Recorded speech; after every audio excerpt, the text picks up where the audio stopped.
Kegiatan Rapat Koordinasi dan Evaluasi Penyerapan Anggaran APBD Triwulan 3 2021 tingkat Provinsi Gorontalo yang berlangsung di Damhil Hotel dibuka langsung oleh Wakil Gubernur Gorontalo, Dr. Andes Haji Idris Rahim MM. Untuk laporan realisasi penyerapan anggaran Kota Gorontalo Triwulan 3 tahun 2021 dengan total anggaran Rp1.567.838.000 lebih yang terdiri dari belanja operasi sebesar Rp945.377.526.000 dengan persentase 71,64%. Belanja modal sebesar Rp370.703.312.000 dengan persentase 28,09% dan belanja tak terduga sebesar Rp3.487.000.000 dengan persentase 0,26%.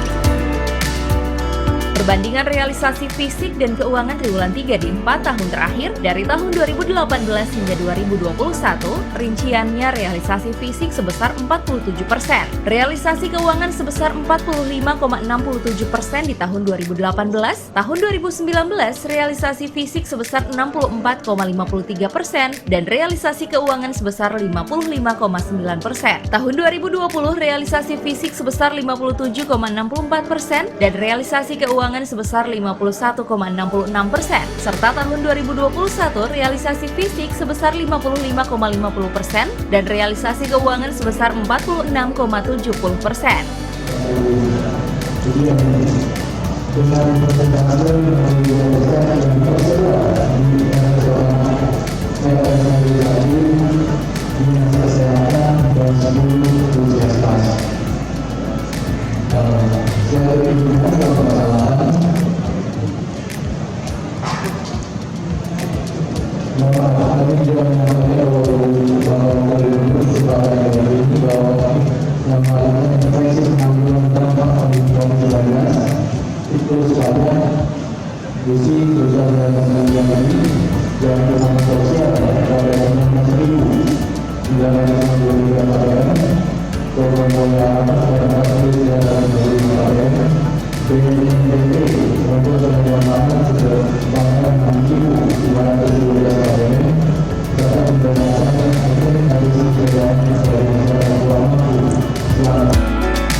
Tim Liputan Advertorial Mimosa TV.